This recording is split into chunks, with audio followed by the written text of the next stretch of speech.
नमस्कार दोस्तों, लोकमत पर आपका स्वागत है। नीतीश कुमार इस वक्त बहुत चर्चा में हैं और मीडिया में इस तरह से खबरें आ रही हैं कि वो 2024 में जो लोकसभा का चुनाव होने वाला है उसमें वो पीएम उम्मीदवार हो सकते हैं विपक्ष के। ट्विटर पे ऐसे पोस्टर शेयर हुए हैं जिसमें ये लिखा हुआ कि प्रदेश में दिखा देश में दिखेगा, मन की नहीं काम की, जुमला नहीं हकीकत। 2013 में तय हो गया था कि पीएम कैंडिडेट होंगे नरेंद्र मोदी लगभग, तो उस वक्त बीजेपी से अलग हो गए थे वो और 2014 का चुनाव उन्होंने अकेले दम पर लड़ा था। दोबारा जब वो बीजेपी से बिहार में अलग हुए हैं तो उन्होंने विधानसभा में एक बहुत रोचक भाषण दिया कि नीतीश कुमार भाजपा को जनता के बीच में दो तरीके से प्रस्तुत करना चाहते हैं और वो अटल जी की तारीफ करते हैं। जब वो सदन में पहली बार आए भाजपा से ब्रेकअप करके और राजद के संग मेकअप करने के बाद, तो उन्होंने अटल बिहारी वाजपेयी के समय में जब वो भाजपा में थे तो उसकी तारीफ की, जैसे कि वो बहुत अच्छे दिन थे।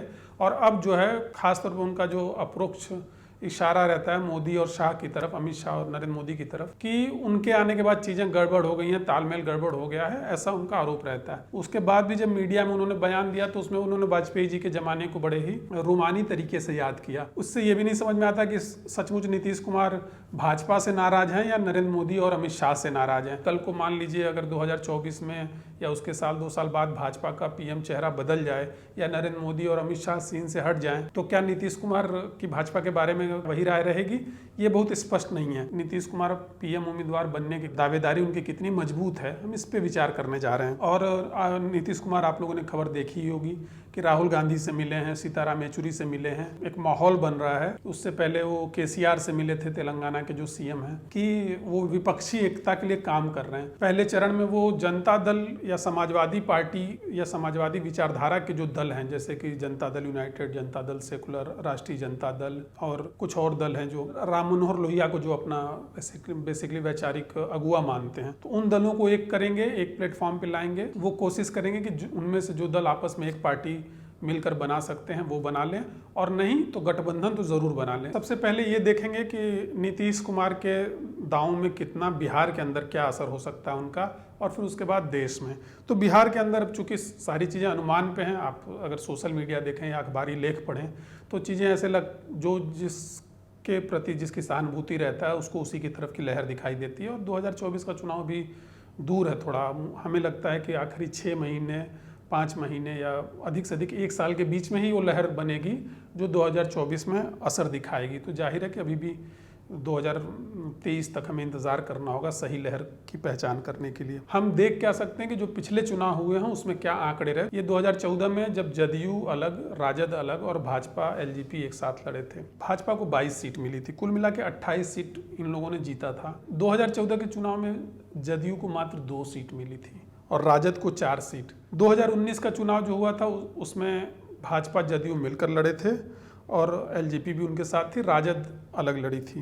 तो 2019 के चुनाव में 39 सीट इस गठबंधन को मिला था, जिसमें 17 सीट भाजपा को मिला था, जदयू को 16 सीट, एलजेपी को 6 सीट। इससे साफ है कि एलजेपी का जो पुराना वोट बैंक है, अगर वो एक जगह आ जाता है और भाजपा से मिल जाता है तो पिछला प्रदर्शन उसका तो बहुत ही सकारात्मक है। यानी 20 से ऊपर सीटें, 28 सीटें उन्होंने जीती थी, तो करीब 20 से ऊपर की सीटों पे उनकी दावेदारी बन सकती है। लेकिन इसमें नया पेंच ये है कि अब जदयू और राजद अगर एक साथ हो जाती हैं तो माना जा रहा है कि फिर भाजपा या जो अन्य गठबंधन बन सकते हैं उनको एक कड़ी चुनौती मिल सकती है। लेकिन अगर हम पूरे देश की सियासत देखें और ये देखें कि नीतीश कुमार कितने बड़े दावेदार हो सकते हैं, इसके लिए अगर हम देश के लोकसभा के नक्शे को आप अगर देखें तो हम उसको 2 हिस्सों में हम बांटना चाहेंगे। एक वो स्टेट जिनमें भाजपा मजबूत है, भाजपा मजबूत है मतलब जहाँ पे कम से कम 50% से अधिक सीटें वो जीत रही है। दूसरे वो राज्य जिसमें भाजपा 50 या 25% सीटों पर भी उसका शायद न हो दखल। भाजपा के प्रभाव वाले राज्यों को देखें तो उत्तर प्रदेश है, राजस्थान है, मध्य प्रदेश है, कर्नाटक है, गुजरात है, हरियाणा है, झारखंड भी है। ये राज्य भी करीब 200 से थोड़ा ऊपर बन जाती है सीटें। अभी जो भाजपा का 2019 का चुनाव हुआ था, भाजपा के अकेले 2019 में 303 सीटों पर जीत मिली थी। उनके साझेदार और जो हैं उन लोगों को हम छोड़ देते हैं। अब दूसरी तरफ उन प्रदेशों का नाम एक बार हम आपको बताते हैं कि जैसे वेस्ट बंगाल है, तमिलनाडु है, आंध्र प्रदेश है, कर्नाटक है, महाराष्ट्र है, तेलंगाना है, पंजाब है और उड़ीसा में चूंकि बीजू जनता दल मजबूत है। तो इन राज्यों में भी, बिहार को भी हम जोड़ लेते हैं, ये मानते हुए कि राजद और जदयू का गठबंधन वहाँ पे बहुत प्रभावी होने वाला है या हो सकता है।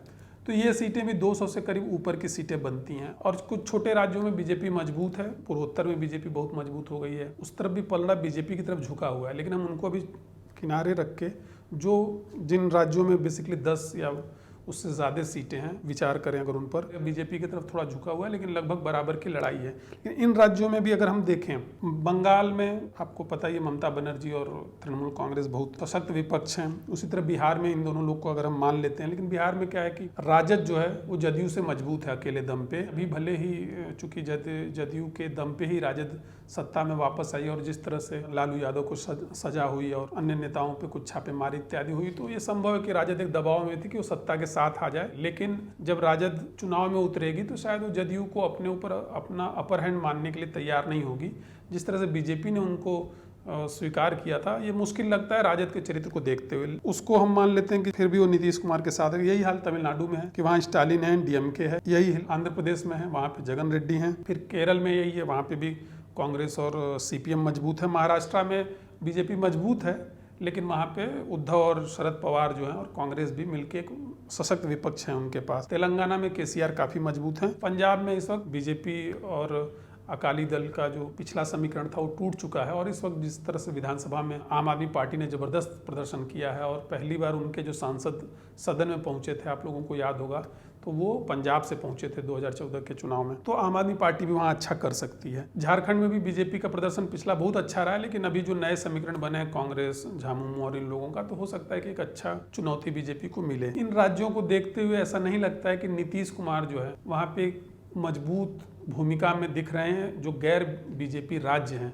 तो नीतीश कुमार को शायद बिहार वाला फॉर्मूला वो चलाना चाहते हों कि किसी भी बात नहीं बनेगी तो मेरे पे बात बन जाएगी। लेकिन राजनीति में ये बड़ा मुश्किल दिखता है कि कोई अपनी सत्ता जो है दूसरे के हाथ में सौंप दे। और बीजेपी ने बिहार में नीतीश को चेहरा बना के रखा है, वो अपनी उसकी अंदरूनी रणनीति होगी। लेकिन हमें नहीं लगता कि ममता बनर्जी हो या स्टालिन हो या केसीआर हो, जैसे कि अभी केसीआर का बिहार में प्रेस कॉन्फ्रेंस हुआ तो आप लोगों ने देखा होगा कि केसीआर की जो बॉडी लैंग्वेज थी वो कहीं भी ऐसा नहीं लगा कि वो नीतीश कुमार से कमतर नेता हैं या उनके अंदर में काम करने को तैयार हो जाने वाले नेता हैं। केसीआर एक अच्छी हिंदी भी बोलते हैं, तो उन्होंने हिंदी पत्रकारों को बहुत ही आत्मविश्वास के संग और अधिकार के संग संबोधित किया और नीतीश कुमार बार बार उनसे कहते रहे कि चलिए चलिए, तो बोले बैठिए बैठिए। तो उनकी जो देह भाषा थी वो प्रभावी नेता की तरह उन्होंने खुद को प्रस्तुत किया और वो क्यों अपने को कम मानेंगे।